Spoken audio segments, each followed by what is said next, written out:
Marcus found her footprints first, bare, bloody, 1 foot dragging, leading to a white rag tied to a creosote bush like a surrender flag. He'd been riding fence line since dawn, 1:05 already, and the sun barely up. Saw the vultures circling 2 miles out, followed them on instinct, the kind you get from 35 years of finding things dead in the desert. The footprints told the story. She'd walked until she couldn't, then crawled, then stopped. He found her in the shade of the mesquite, naked except for the dust coating her skin, lips cracked white, feet, Jesus, 9 toenails gone, soles raw meat. The white rag fluttered above her like she'd marked her own grave. Still breathing, barely. He should have called Sheriff Dobbs, should have called someone. Didn't. Get in the truck, he said to the buzzards. Then he carried her to the Ford, her skin fever hot against his arms, and drove back to the ranch with the windows down and the engine ticking in the silence like a countdown. Couldn't stop. She woke up swinging, nails, teeth, broken Spanish, and Marcus had to pin her arms just to keep her from opening the stitches. Easy, easy. He caught her wrists, held them against the mattress. You're safe. Nobody's here but me. She didn't believe him. Eyes wild, scanning the room. Adobe walls, tin roof, swamp cooler rattling in the window. Guest room. Emma's room. Not Emma's anymore. The woman twisted hard, got one arm free, clawed at his face. Drew blood. God damn it, stop. He pinned her again, harder this time, his weight holding her still. She was small, maybe 5'4", but fought like she'd done this before. Survived before. Look at me. He waited until her eyes focused. Dark brown, terrified. My name's Marcus. You were dying in the desert. I brought you here. That's it. Nobody else knows, just me. She stopped fighting, chest heaving, stared at him like she was doing math. How fast she could run, how far she'd get, whether screaming would help or hurt. Where am I? My ranch, 90 miles from El Paso, middle of nowhere. He let go of her wrist slowly, hands up. You got questions? I got time. But first you need to quit moving or you're going to bleed through the bandages. And she looked down, saw his old work shirt on her, 3 sizes too big, jeans rolled at the ankles, feet wrapped in white gauze, already spotted red. What did you? Her voice cracked. Did you? Cleaned you up, stitched your feet best I could. I do it for cattle and horses, figured it'd work for people too. He stood, back toward the door. Bathroom's through there. Clothes in the dresser, water on the nightstand. You need anything else? I'll be outside. Why didn't you leave me? Marcus stopped, hand on the doorframe. Because you were still breathing. He left before she could ask anything else. She didn't come out for 2 hours. When she did, she moved like a cat in a new room, back to the walls, checking exits. Kitchen, living room, front door. Marcus watched from the porch, giving her space. The house was small, 1,700 square feet, built in the 40s, held together by adobe and stubbornness. 2 bedrooms, 1 bath, kitchen that smelled like propane and dust. Living room had a couch he'd inherited, a TV he never turned on, and Emma's guitar in the corner, case shut. The woman appeared in the doorway, changed into a different shirt, still his, and the jeans that didn't fit. Hair cut short, ragged, like she'd done it with kitchen scissors. Burn scar on her left shoulder, visible where the collar hung loose. You have a phone? Landline. Kitchen wall. She stared at it for 30 seconds. Didn't move toward it. You hungry? No. When's the last time you ate? She didn't answer. Marcus went inside, pulled eggs and tortillas from the fridge. Rose's diner made them fresh, brought them by twice a week, whether he asked or not. He cooked without talking, scrambled eggs with salt and pepper, warmed the tortillas on the gas burner, set a plate on the table. Fork, glass of water. Eat or don't, I ain't gonna force you. He went back outside. 10 minutes later, the plate was empty. Evening. Temperature dropped to 98, first mercy of the day. She sat on the porch steps, feet elevated on a crate, watching the horizon. He sat in the chair by the door, far enough she didn't have to look at him. What's your name? Long pause. Paloma. That's pretty. It means dove.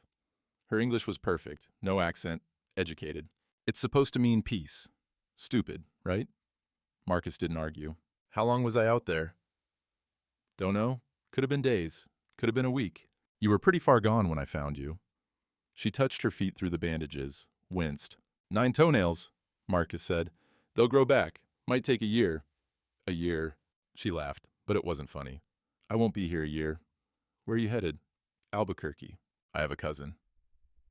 That's 300 miles. You got a car? No. Money? No. Papers? She looked at him then, eyes hard. No. Marcus nodded. Figured. You're going to call immigration? Nope. Border Patrol? Nope. Then what? Her voice rose cracked. Why are you doing this? Marcus looked at the horizon.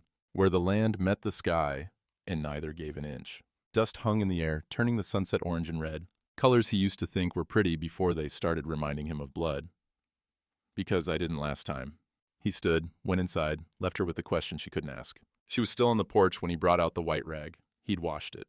Twice. Blood mostly gone, just brown stains where it wouldn't come out. Found this tied to the bush. Figured you'd want it back. Paloma took it, held it like it weighed 10 pounds. Thank you for... She stopped. I appreciate your assistance, but I need to leave. I can't stay here. It's not safe. For you. You can't walk. I'll manage. 300 miles on feet that look like hamburger meat? You'll be dead in 10. Then I'll be dead. She stood too fast, gasped when her weight hit her soles, sat back down hard. I can't... You don't understand. They'll come looking. Who? She didn't answer. Your family? Her face went stone. I don't have family. Everybody's got... I don't. She gripped the white rag, knuckles white. They made sure of that. Marcus sat down on the step beside her. Not close, just near. How long you been running? Paloma stared at the rag in her hands. 3 weeks. Her voice barely there. You? He didn't answer. She understood. They sat like that until the stars came out, close and violent overhead, and coyotes started singing in the hills, and the temperature finally dropped below 90, and neither of them moved except to breathe. Inside, through the window, Emma's boot sat on the kitchen counter where it always sat, small and dusty and waiting for a girl who'd never wear it again. Paloma saw it, didn't ask. In the morning, Marcus woke to the smell of eggs and tortillas, came into the kitchen and found Paloma at the stove, moving slow, favoring her feet, cooking breakfast like she'd done it 1,000 times. She didn't look at him. Coffee? Yeah. She poured. 2 cups, sat down across from him at the table that had been empty for 3 years. How long can I stay? Marcus looked at her, small and broken and still fighting. Long as you need to. They'll come. Let 'em. She didn't believe him. He could see it in her eyes. She'd been promised safety before, and it had cost her everything. But she nodded anyway. Okay. The white rag lay folded on the counter next to Emma's boot. Surrender flag and ghost, side by side in the morning light. By day 3, she'd learned his routines. Up before the sun, black coffee, radio tuned to AM country, never talked during breakfast. Marcus moved through the house like a man trying not to leave fingerprints. Made his bed military tight, washed his single plate, single fork, single cup, left for fence work before the heat hit 90. Paloma watched from the kitchen window. He walked the property line every morning, touched each fence post like he was counting something only he could see. Took him 2 hours to circle back. She started cooking before he returned. Day 4, she made eggs and refried beans from the cans in his pantry. Set a plate at his spot. Refilled his coffee before he asked. He ate without looking at her. Good, he said. That was it. But the next morning, he left money on the counter. $40, note underneath, roses. Get what you need. Paloma stared at the bills. Grocery money felt like trust, or a test. She took 30, left 10. Day 6, evening. Temperature finally dropped to 95. Paloma sat on the porch, with her feet elevated on a crate Marcus had brought out without asking. He sat in the other chair, 12 feet between them, both watching the place where the land met the sky, and neither gave an inch. How many acres, Fansima? She asked. 2,400. That's big. Used to be bigger. Sold off 600 3 years back. She didn't ask why. Could see it in the way he said it. The number hurt. You run cattle? Some. 40 head. Used to be 200. He rolled his shoulders. Can't manage more. Not alone. Why alone? Marcus didn't answer for a full minute. Then, easier that way. A coyote howled in the hills. Close. Paloma jumped, hand to her chest. Marcus almost smiled. Almost. They're more scared of you than you are of them. I doubt that. He stood, went inside. Came back with a pair of small boots, child-sized, worn leather, dusty. Set them beside her crate. Try these. Better than nothing. Paloma picked one up, turned it over. Size 2, maybe for a 6-year-old. These are... Don't fit nobody now. His voice flat. Might as well get used. She looked at him. He was already walking toward the barn. The boots didn't fit, too small, even with her destroyed feet, but she kept them on the porch beside her chair anyway. Day 7. Jesse Proudhawk arrived in a primer gray Chevy that sounded like it was held together by prayers and duct tape. Paloma saw him from the kitchen. Older man, maybe 60, gray braids, walked with a cane. 3 dogs in the truck bed, mutts. All of them. Tongues out, tails going. Marcus met him at the fence line. They stood talking for 10 minutes. Didn't look toward the house once. But Paloma knew they were talking about her. When Jesse walked to the porch, she'd already decided to run if he tried anything. He sat on the steps instead, didn't look at her. You eat yet? Yes. That's good. He pulled a bundle from his jacket. Tamales wrapped in foil, still warm, set them on the step between them. My sister makes them. They're better than whatever Marcus been feeding you. Paloma almost smiled. He staying? Jesse asked. She didn't understand the question. Marcus. He staying put, or he fixing to run? I don't know what you mean. Jesse looked at her then. Dark eyes, calm and ancient. Yeah, you do? He stood, walked to his truck, turned back. Name's Jesse. I'm next ranch over. You need anything? Anything at all, you call. Numbers on Marcus's fridge. Why would I need to call? Because men like Marcus, they're good at protecting. Not so good at asking for help when they need it. He opened the truck door, and something tells me you know what that's like. He drove off, dust trailing behind him. Marcus came back 20 minutes later, saw the tamales. Jesse came by. I see that. Did he say anything? Said you're staying. Paloma looked at him. Are you?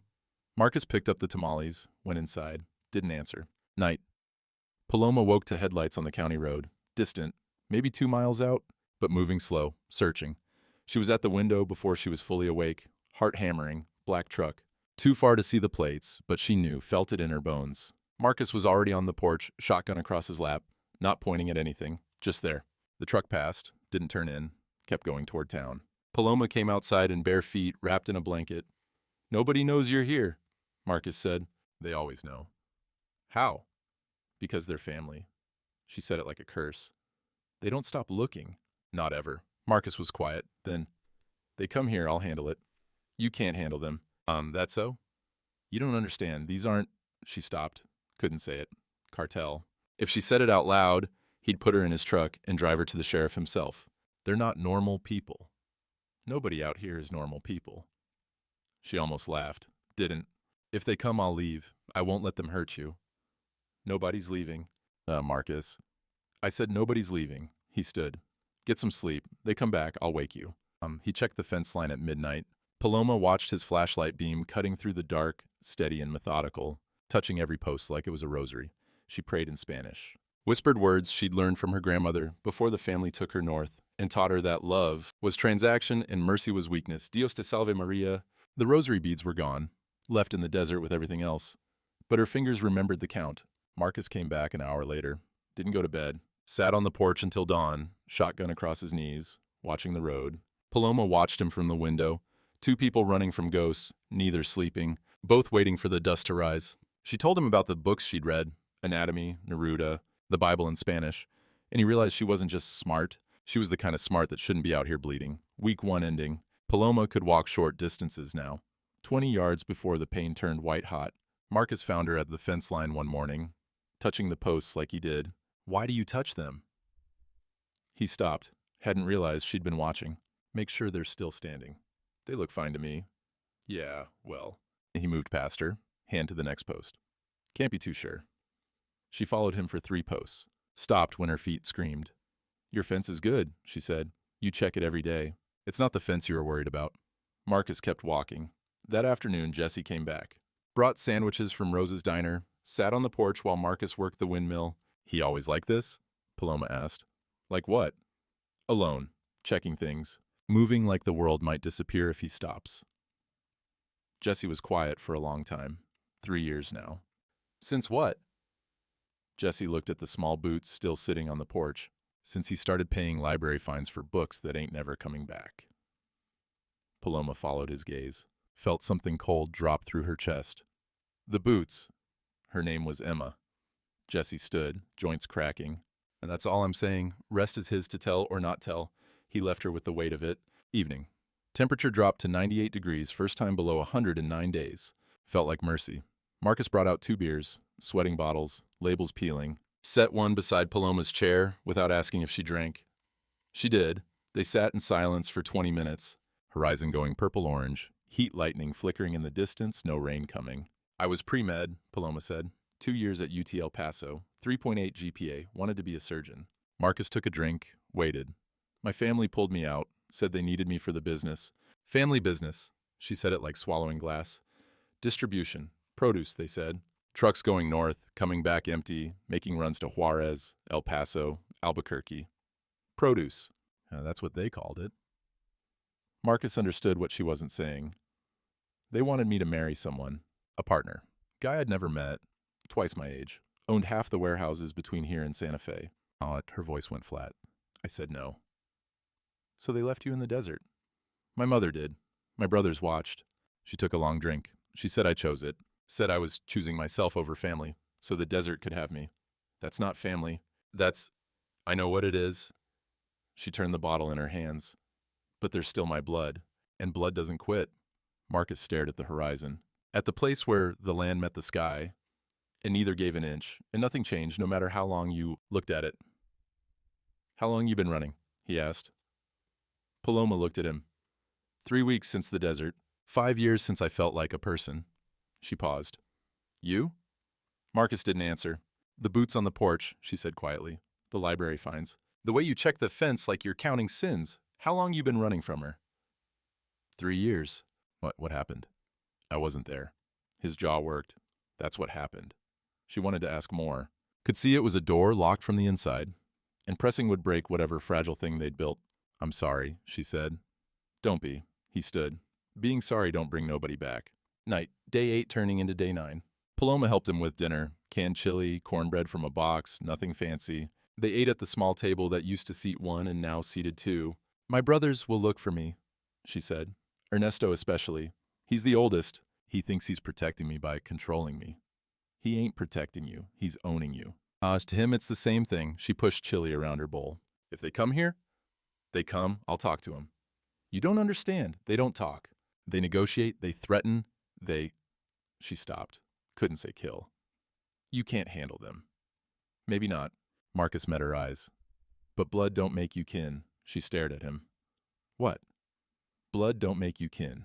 Choice does. Staying does. He stood, took his bowl to the sink. They come here. They ain't taking you. That's the choice I'm making. Paloma felt something crack open in her chest. Something that had been frozen for 5 years. Why? Because I couldn't protect her. He said it to the sink, not to her. Maybe I can protect you. Before she could respond, headlights cut across the kitchen window. Closer than last time. Half a mile out, moving slow, searching. Marcus was at the gun cabinet before Paloma stood up. Shotgun. Box of shells. Loaded it with practiced hands. Get inside. Lock the bedroom door. Marcus. Now. The truck passed. Didn't stop, but slower this time, like it was memorizing the way. Marcus stayed on the porch until dawn, shotgun across his lap, watching the road turn from black to gray to gold. Paloma watched him from the window, wrapped in a blanket that smelled like dust and diesel and 3 years of grief. She touched the white rag she'd tied around her left foot, the bandage he'd given her, washed and rewashed, still holding. Surrender flag to bandage to lifeline. In the kitchen, Emma's boots sat beside her medical textbook, the only one she'd carried in her backpack before her brothers took it. Gray's Anatomy, 40th edition. She'd stolen it back the night before they left her in the desert. 2 people holding on to ghosts, 2 people learning that staying was harder than running, and meant more. 3 black Silverados blocked the county road at dawn, and Marcus knew, before he saw the license plates, before he heard the Spanish, that peace was over. He'd been up since 4. Coffee and cigarettes on the porch, shotgun within reach, watching the dust on the horizon turn from black to gray. Knew they were coming before their engines broke the silence. Paloma was still asleep. He didn't wake her. Let her have 10 more minutes of not knowing. The trucks came slow, deliberate.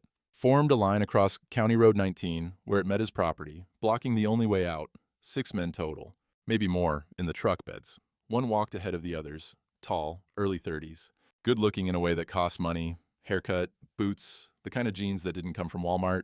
Gold crucifix catching the early light. Walked like a man who'd never been told no and meant it. Marcus stood. Shotgun low, not pointing, not yet.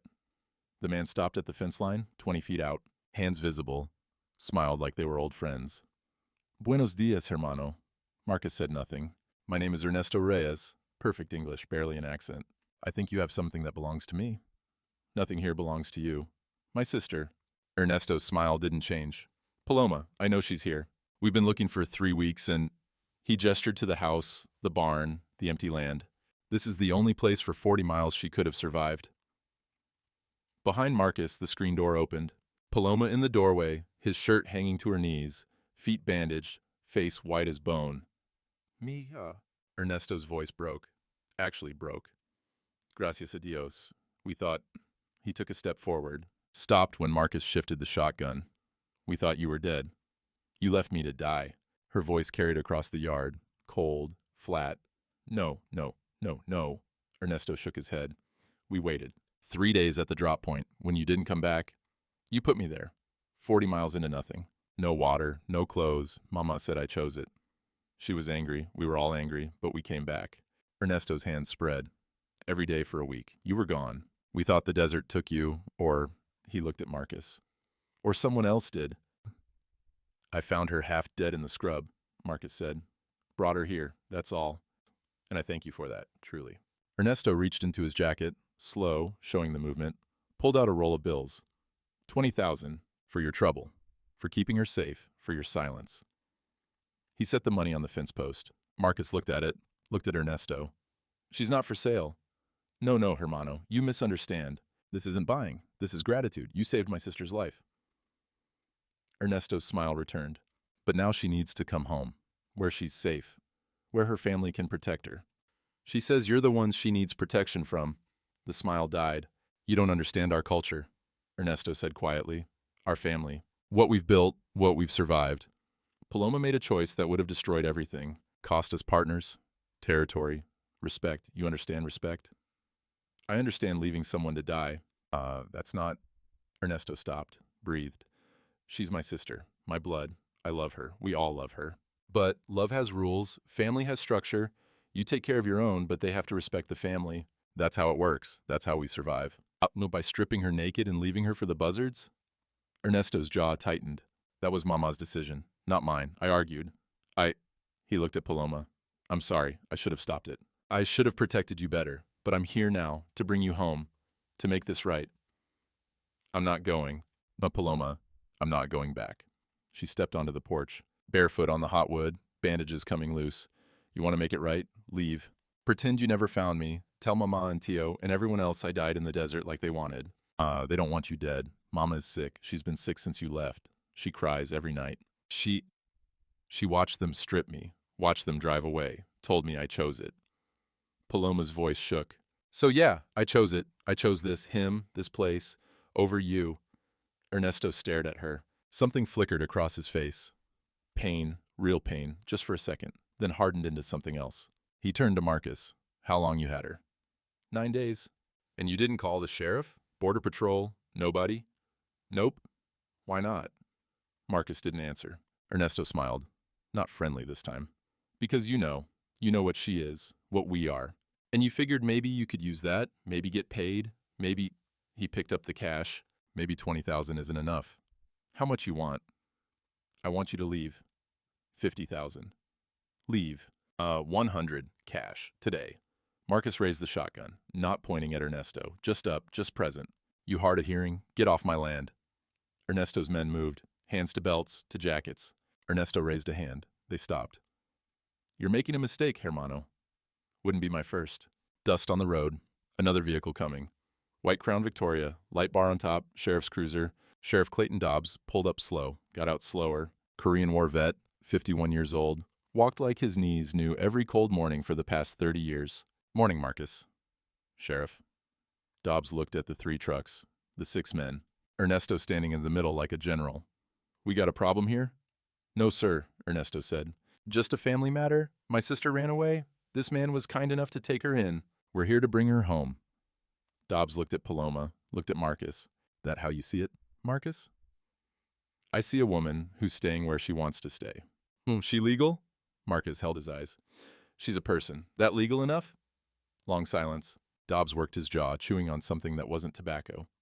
He looked at Ernesto, really looked. Saw the boots, the trucks, the gold crucifix, the way the other men stood. Saw what they were without anyone saying it. I didn't see her, Dobbs said finally. Far as I'm concerned, ain't nobody here but Marcus Holloway, and some folks passing through on County Road 19. He got back in their cruiser, tipped his hat. Y'all have a good day. Drove off. Ernesto watched him go. Turned back to Marcus. You know who I am now, what I can do. I make 1 call. Border Patrol's here in an hour. ICE in 2. Or maybe I don't call him. Maybe I just come back. Different time, different approach. He stepped closer. This is the only chance I'm giving you. The only way this ends without blood. Take the money. Let her come home. Walk away clean. No. Then you're a dead man. Maybe, but she's still staying. Ernesto looked at Paloma, held her eyes. Mija, please, I'm begging you. Mama is dying. She wants to see you, to apologize, to... Tell her I'm dead, Paloma said. It's easier that way. Ernesto's face broke. Just for a second, then rebuilt itself into stone. You're choosing this rancher over your family, over everything we built, everything Papa died for. Papa died because of what you built, and you know it. Silence. Ernesto picked up the cash, put it back in his jacket. You're dead to us, Paloma. You understand? Dead. No coming back, no forgiveness. You walk away from family, there's no walking back. I didn't walk away. You left me in the fucking desert. He flinched. Paloma never cursed. Not in Spanish, not in English. She cursed now. Ernesto nodded slowly. Okay. He looked at Marcus. You think you're a hero. You think you're protecting her. But you don't know what you've done. What you've cost her, cost yourself. He walked back to the lead truck, stopped, turned. I loved you, he said to Paloma. I still do. That's why I came. But you made your choice. The truck started. U-turn slow, dust rising, gone. Marcus lowered the shotgun, breathed for the first time in 10 minutes. Paloma stood frozen on the porch. Then she ran inside. Marcus found her in the bathroom. Door locked. He could hear her crying. Not soft crying. The kind that came from the bottom of the body. The kind that broke ribs. He sat on the floor outside the door. Paloma? Nothing. Paloma, he's gone. It's okay. And the door opened. She stood there, face red and swollen, holding the white rag, the one she'd been using as a bandage. Ripped it off her foot, threw it at him. You should have let me die. What? You heard me. You should have left me in the desert. Let the buzzards have me. Let the sun finish it. She was shaking. Now he knows. Now they all know. And they'll come back. They'll kill you. Burn this place. And I'll still end up dead or worse. So, what was the point? What was the fucking point? The point is you're alive. I'm not worth it. She screamed it. I'm not worth you dying. I'm not worth any of this. Marcus stood, picked up the white rag, blood-stained again where she'd ripped it off fresh wounds. That ain't your choice to make? Then you're stupid. You're stupid and you're going to die because you're too stubborn to see I'm not worth saving. You done? She stared at him, tears still coming. I didn't ask you to save me. No, you didn't. He held out the rag. But I did anyway, and I ain't taking it back. She didn't take the rag, turned away. Marcus set it on the sink. They come back, we'll deal with it, but you're not leaving, and I'm not dying. Not yet. He left her there, went to the porch, sat in his chair, picked up his coffee, cold now. The white rag sat on the bathroom floor where it had fallen. Surrender flag to bandage to broken promise. 20 feet away, Emma's boots still sat on the porch railing. 2 ghosts, 2 people. One choice. Outside, the dust from Ernesto's truck still hung in the air, not settling, suspended like a question nobody could answer. Paloma left at dawn without a word, and Marcus found only her note on the table. Thank you for trying. I'm sorry. He'd slept maybe 2 hours. Woke at 5:30 to silence that felt wrong. Her door open. Bed made. Emma's boots gone from the porch. The note sat beside his coffee cup, weighted down with the white rag she'd thrown at him yesterday. Folded now. Careful. Marcus was in the truck before his boots were tied. Found her 3 miles out on County Road 19, sitting on the shoulder where the asphalt met dirt, small and alone against the wide nothing. Couldn't walk further, feet bleeding through the bandages, through Emma's 2 small boots. He pulled up beside her, left the engine running. Get in. She didn't look at him. No. Paloma? I can't let you die for me. Her voice flat, empty. I won't. Marcus got out, sat on the road beside her, 8 feet between them, heat already climbing toward 100, sun white and merciless. Where are you planning to go? Albuquerque. I'll walk it if I have to. That's 300 miles. I know. You'll be dead in 3 days. Then I'll be dead. She looked at him finally, eyes red-rimmed, exhausted. Better me than you. Better me than burning your house, your land, everything. You don't owe me anything. I know I don't. Then why? She stood, gasped when weight hit her feet, sat back down hard. Why are you doing this? Marcus watched a hawk circle overhead, slow, patient, looking for something dying. Get in the truck. Answer me first. I can't. Can't or won't? Both, she laughed. Bitter, broken sound. You know what I think? I think this isn't about me at all. This is about her. The boots, the library finds.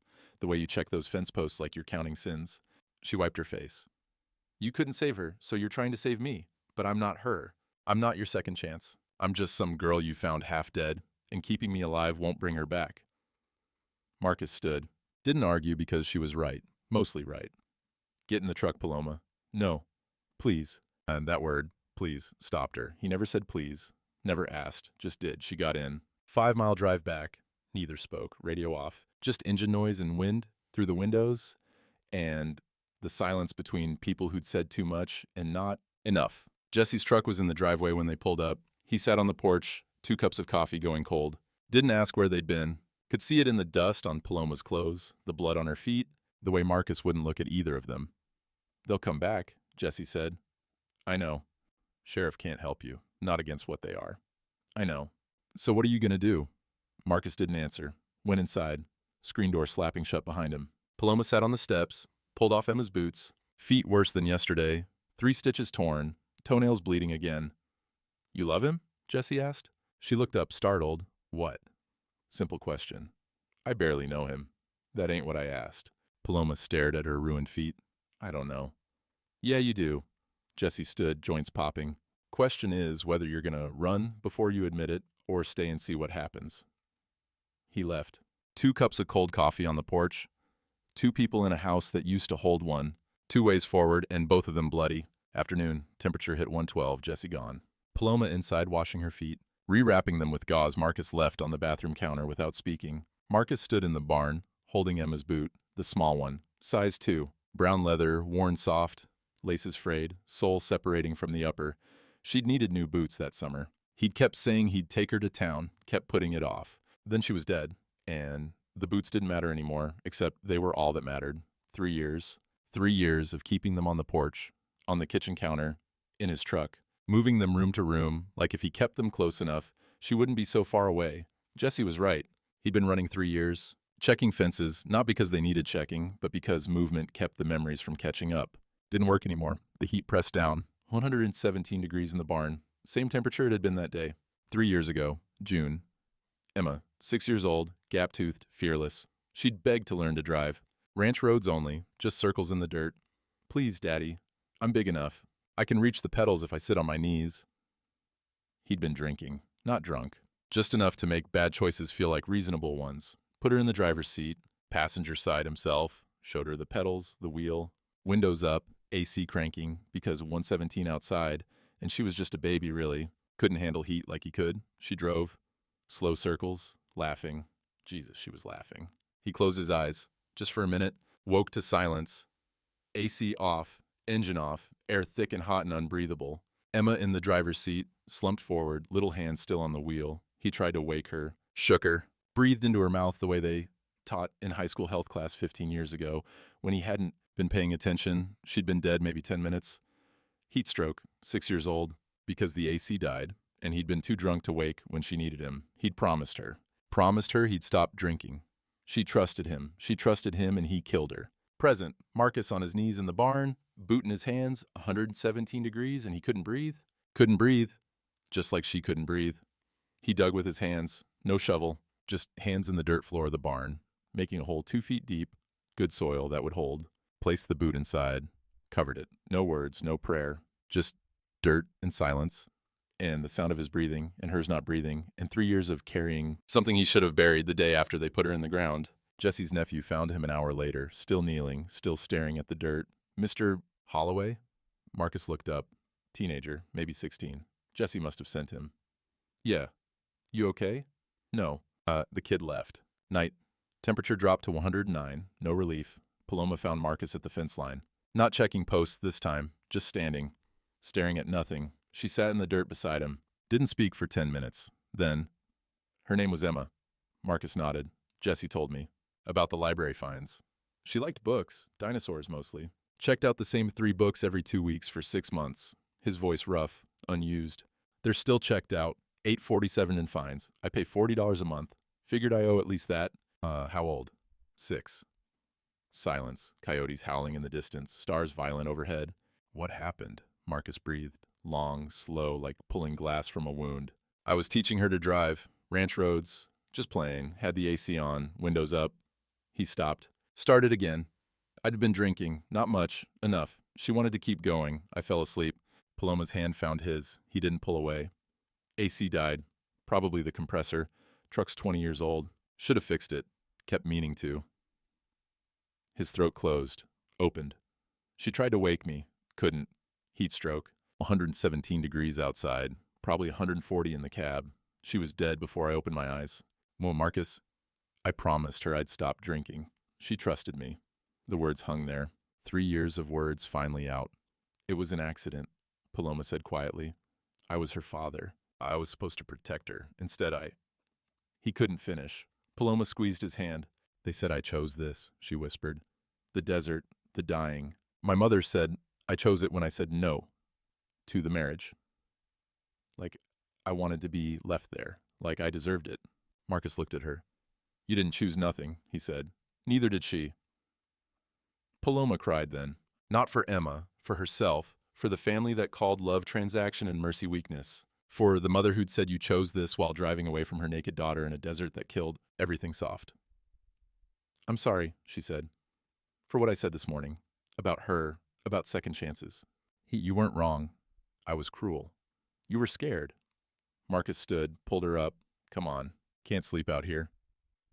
They walked back to the house, slow, her feet hurting, his hands still dirty from burying the boot. At the porch, she stopped. The boots I took. I'm sorry, I shouldn't have. Keep 'em. They fit better on you than empty on a shelf. And inside the white rag sat on the kitchen table where she'd left it this morning, folded, waiting. Marcus picked it up, handed it to her. You're gonna need this. Feet are bleeding again. She took it, held it like something holy. Why are you doing this? She asked again, softer this time. Really? Marcus looked at her, small and broken and still fighting, still here. Because staying matters more than blood, he said. And you stayed. He went to his room, left her standing in the kitchen with the white rag in her hands, and Emma's ghost finally laid to rest, and the horizon through the window showing the first hint of clouds in 3 months. Maybe rain coming, maybe not, but something changing either way. Jesse brought coffee at dawn and sat without talking for an hour, because that's what you do when a man's deciding whether mercy's worth dying for. Day 11. Marcus woke before the sun, moved through the house like a ghost, made coffee, drank it standing at the sink, staring at nothing. Paloma was still asleep. He could hear her breathing through the thin wall, steady, deep, the kind of sleep that comes after crying yourself empty. He went outside. Started working before the heat hit. Windmill needed fixing. Had needed fixing for 2 years. Blades seized, platform rusted, whole thing groaning in the wind like something dying slow. He climbed up with tools and wire, and the kind of focus that comes from not wanting to think. Worked until his hands bled. Until the sun cleared the horizon and the temperature climbed past 90, past 100, settling at 109 by the time Jesse's truck rattled up the drive. Marcus didn't come down, kept working. Bolt, wrench, wire, repeat. Jesse got out 2 thermoses of coffee, sat on the porch steps in the shade, set one thermos beside him, drank from the other, waited. 40 minutes, neither spoke. Finally, Marcus climbed down. Hands cut, shirt soaked through, face burned red. Jesse handed him the second thermos. They sat on the steps, drank coffee that was still somehow hot despite the heat trying to kill everything. Saw you buried the boot, Jesse said.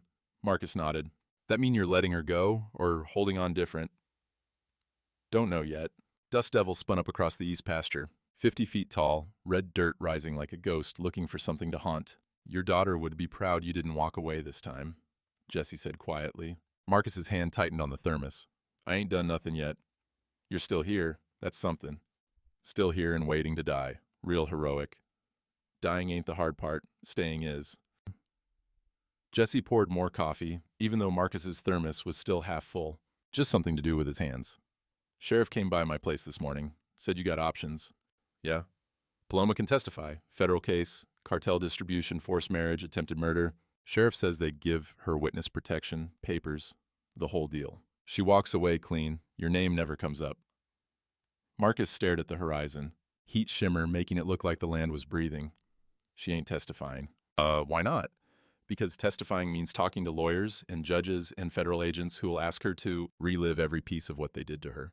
Means waiting months, maybe years for a trial. Means her brothers get to stand in a courtroom and look at her while she tells strangers her mother watched them strip her naked. He drank. And at the end of it, maybe they go to prison. Maybe they don't. But she's still broken either way. So what's the other option? Father Miguel's got a sanctuary network. Safe house in Albuquerque. Can get her there tonight, papers by next week, school by fall. She disappears, starts over, nobody finds her. That what she wants?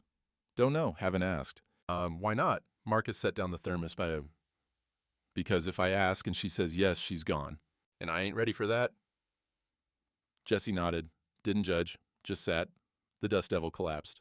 Dirt settling back to earth like it never moved at all. They're coming back, Marcus said, but the brother. Ernesto, he ain't the type to leave loose ends. I know. Could be tomorrow, could be next week. Could be with 8 men and rifles and a plan to burn everything I got. Probably. So, staying here is suicide. Yep. And letting her go is the smart play. Yep. But I ain't doing it. Jesse smiled. Small, sad thing. I know. Why am I like this? Because 3 years ago, you weren't there when it mattered. And now you can't walk away even when you should. Jesse stood, knees popping like gunshots. Ain't a bad way to be, Marcus. Just an expensive one. He walked to his truck, stopped. You decide what you're gonna do when they come? Yeah. Oh, what's that? Stand in front of her and see what happens. Jesse nodded. Good enough. He left. Marcus sat on the steps for another hour, watching the land crack under the heat, watching the horizon shimmer like a promise nobody could keep. Inside, Paloma was awake. He could hear her moving, quiet and careful, like she was trying not to exist too loud. Afternoon, heat at its worst, no shade deep enough, no water cold enough. Marcus worked anyway, mending fence not because it needed mending, but because his hands needed to do something other than shake. Paloma came out to the south pasture, where he was working, brought water in a mason jar, ice already melting. You should be inside, he said. So should you. She handed him the water. He drank half, gave it back. She drank the rest. Jesse said there's options. But he talks too much. He said I could testify, or disappear, start over in Albuquerque. Marcus hammered a staple into the fence post, harder than necessary. What do you want to do? He asked. I don't know. Yes, you do. She was quiet. Then, if I testify, they'll hurt you. To get to me. To teach me a lesson. That ain't your problem. If I disappear, they'll come here looking anyway. They won't believe you didn't help me. Still ain't your problem. Then what is my problem? Marcus set down the hammer, looked at her, small and sunburned, and wearing his old shirt with the sleeves rolled up and Emma's boots that were too small, but better than nothing. Your problem is you think you're responsible for what they do. You're not. They're going to do what they're going to do. Only question is whether you spend the rest of your life running or you stop and see what happens when you stand still. What if standing still gets you killed? Then I'll die standing. He picked up the hammer. Better than dying on my knees. Better than 3 more years checking fence posts and pretending I'm still alive. Paloma stared at him. You're insane. Probably. You're going to get yourself killed for someone you barely know. Yep. Why? He drove another staple. Because I couldn't protect her. Maybe I can protect you. That's not a reason. That's guilt. Don't matter what it is. It's what I got. She turned to leave. Stopped. Jesse asked me something yesterday. Yeah? He asked if I loved you. Marcus's hand stilled on the hammer. What did you say? I said I barely know you. She didn't turn around. But I lied. She walked back to the house, left him standing in 109-degree heat with a hammer in his hand and a heart that hadn't beat right in 3 years, suddenly remembering how. Night, temperature dropped to 95, felt like mercy. Marcus sat on the porch, shotgun across his lap, watching the road for headlights that didn't come. Paloma was inside. He could see her through the window, sitting at the kitchen table, writing something. Letter, maybe, or prayer. The land stretched out black and infinite. Stars overhead, so bright and close they felt like witnesses. Like Emma up there somewhere watching him finally do something right. Or die trying. Jesse was wrong. Dying wasn't the hard part. The hard part was deciding what you'd die for, and whether dying was the same thing as saving or just another way of running. He thought about Emma, 6 years old, gap-toothed smile, the way she'd said daddy like it was a magic word that could fix anything. He'd failed her. Failed her so bad there wasn't enough fence in Texas to check, enough library fines to pay, enough mornings to wake up hating himself. But Paloma he could save, maybe. If he stood in front of her when they came, if he didn't blink, if he was willing to trade his life for hers and mean it, that was the choice. The only choice left. Stand or run, save or hide, be the father he should have been or be the coward he'd become. Marcus looked at the fence line. The posts he'd touched every morning for 3 years, counting sins like rosary beads. Didn't need to touch them anymore, knew what the count was. One sin, one daughter, one failure that broke him so completely he'd spent 3 years trying to bury himself in dirt and work and silence. But Paloma wasn't Emma. And this one time, he was here, awake, sober, ready. Whatever came next, he'd meet it standing. Inside, the light went off in the kitchen. Paloma's shadow moved toward her room. The white rag hung on the porch railing where she'd left it to dry after washing. Surrender flag to bandage to promise. Marcus stood, checked the shotgun, made sure it was loaded, sat back down, waited for dawn or dust or the sound of engines coming to take what he wouldn't give.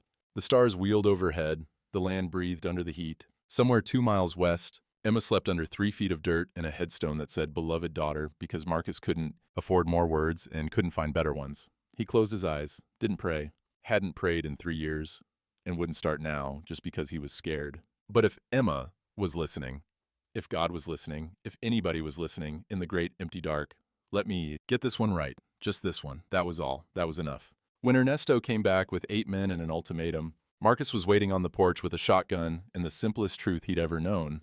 She wasn't leaving. Day 12, morning. Marcus woke Paloma before dawn. Father Miguel called. Says he can get you to Albuquerque tonight. Safe house, new papers, enrollment at UNM by fall semester. Pre-med program, full ride if you want it. She sat up, hair wild, eyes clearing. What about you? I'll be fine. That's not what I asked. Marcus looked at her, small and fierce in the gray light coming through the window. Go, he said. This is the way out. Take it. No.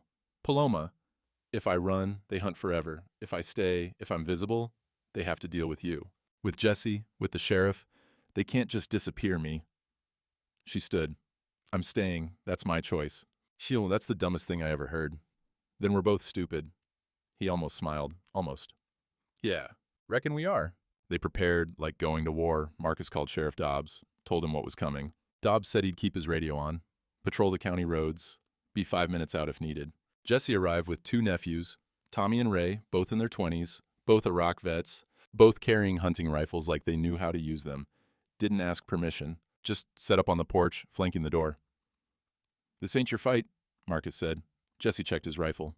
It is now. Paloma made coffee for everyone, hands steady, face calm, like she'd already decided what came next and made peace with it. Marcus watched her move through the kitchen, remembered her 9 days ago, half dead, terrified, fighting him just to breathe.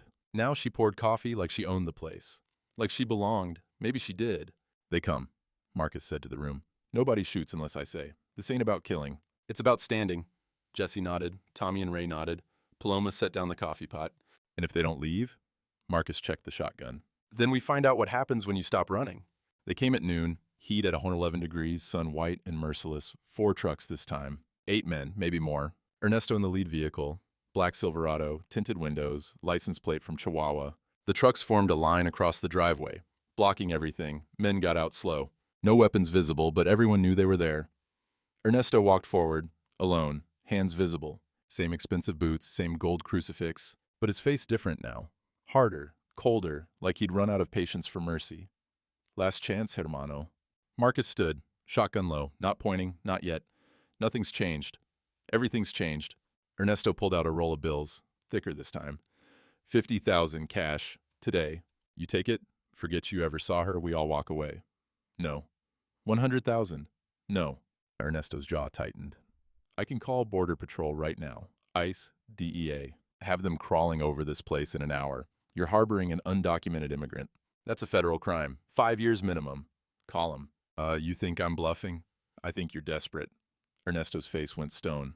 I'm trying to save you, pendejo. I'm trying to give you a way out before this gets ugly. Before I have to do things I don't want to do. Then don't do them. You don't understand. She's my sister, my blood. I can't. He stopped, breathed. I can't let her go. It's not about the deal anymore. It's not about money or respect or any of that. It's about family, and family doesn't leave family behind. You left her in the desert. That was Mama, not me. You watched. Ernesto flinched. I know, and I've been trying to fix it every day since. That's why I'm here. That's why I'm offering you a way out instead of just... He stopped again. The screen door opened. Paloma stood in the doorway, backlit, Sun behind her making her small silhouette look holy, doomed, brave. Exactly like Emma standing in the kitchen 3 years ago saying I love you. Daddy before he drove away to Rose's and came back too late. Don't, Marcus said. But she stepped onto the porch anyway. Ernesto. Mija. His voice broke. Actually broke. Please, come home. Mama is dying. She's asking for you, begging for you. She cries every night. Stop. I'm sorry. I'm so sorry. I should have stopped her. Should have protected you, but I'm here now. I'm trying to make it right. What, by threatening him? By offering money like I'm something to buy and sell? No. No, that's not. Ernesto stepped forward. I love you. We all love you. We just want you home. I am home. Silence. Heat pressing down. 8 men watching. Tommy and Ray shifting on the porch, rifles ready. Ernesto stared at her. You're choosing him? This rancher? Over us? Over everything Papa built? Everything we are? Papa built a prison, and you know it. Paloma. He didn't leave me in the desert, Ernesto. Her voice steady, cold. You did. Ernesto's face cracked, just for a second, pain raw and real. Then rebuilt itself into something Marcus recognized. A man who'd lost and didn't know how to admit it. Fine. Ernesto turned to Marcus. You're a dead man, you understand? Not today, not tomorrow, but soon. You can't protect her forever. You'll slip, you'll make a mistake. And when you do, Paloma moved toward the steps. Marcus blocked her. She pushed against him. I'm not letting him threaten you. I'm not. He caught her arms, held her, looked into her eyes. Don't make me lose another one. His voice broke on the words. 3 years of locked doors opening. 3 years of grief and guilt and the desperate, impossible hope that maybe this time he could save someone. She stopped fighting. Dust on the road. Another engine. Sheriff Dobbs, in his Crown Victoria, pulled up slow, got out slower. Gentlemen, Ernesto looked at him, at Jesse, at Tommy and Ray with their rifles, at Marcus and Paloma on the porch, outnumbered, not in guns, in witnesses. This ain't over, Ernesto said. Yeah, Marcus said. Is it? Oh, it is. Ernesto looked at Paloma one last time. You're dead to me, to all of us. You understand? You walk away from family, there's no coming back. Good. He got in his truck. The convoy pulled away, slow, deliberate, dust rising behind them like smoke from a funeral pyre. Sheriff Dobbs waited until they were gone. Then, she can stay here, or I can get Father Miguel. Your call. Marcus looked at Paloma. She stays, he said, long as she wants. Dobbs nodded, tipped his hat, left. Jesse and his nephews packed up, didn't say anything, just loaded rifles and drove off. Marcus and Paloma stood on the porch, alone again. Heat still pressing, dust still settling. You didn't have to do that, she said quietly. Yeah, I did. Why? Marcus looked at the horizon. At the place where the land met the sky, and neither gave an inch, and everything changed anyway. Because staying matters more than blood, he said. And you stayed. She took his hand, laced her fingers through his, both their hands scarred and broken and still holding on. So did you, she whispered. The white rag hung on the porch railing. Surrender flag to bandage to promise kept. Inside, the space where Emma's boot used to sit was empty, clean, ready for whatever came next. The clouds on the horizon grew darker, thicker, maybe rain coming, maybe not, but something changing for sure. The rain came 3 days later, first in 3 months, and when Paloma walked barefoot in the mud, Marcus saw her footprints, leading forward, not away. Week 3. The threats didn't come back. Maybe Ernesto meant it, maybe he was just waiting, didn't matter. They woke up each morning, and the sun rose, and the world kept turning. Paloma's feet healed. Scars remained. Limp remained. 9 toenails growing back slow and crooked. She'd never run again. Never wear nice shoes. Never walk without remembering. But she walked. She took the white rag, washed clean one more time, and tied it to the ranch gate at the end of the driveway. Stood back, looked at it. Marcus came up beside her. What's that for? So people know someone lives here. He almost asked who lives here, but didn't need to. She did. They did. Evening. First rain still falling, soft and steady. Temperature dropped to 98, then 95, then 90. Air smelled like dust and water and things growing again. They sat on the porch. 2 chairs, 2 people. Coffee going cold in their hands. Father Miguel got me the papers, Paloma said. I can go to Albuquerque. Start school in January, pre-med, full scholarship if I want it. Marcus nodded, didn't trust his voice. Is that what you want? He asked finally. I don't know what I want anymore. She set down her cup. Except I want to stay, if that's okay. Yeah, that's okay, she smiled. Small, real thing. First time he'd seen it without sadness behind it. You came with me, Marcus said quietly. From the desert, from dying, now I'm staying with you. Paloma turned to him. What does that mean? He looked at the horizon. Rain softening the line where land met sky, making it gentle for the first time in 3 months. Blood don't make you kin, he said. Staying does. She took his hand. They sat like that while the rain fell, and the white rag hung on the gate like a flag of something neither could name, but both understood. The land breathed. The sky opened. Emma's ghost rested quiet 2 miles west, and in the mud by the porch, Paloma's footprints, heeled feet, steady steps, led toward the house, toward morning, toward something that looked like home. The rain kept falling. Neither of them moved.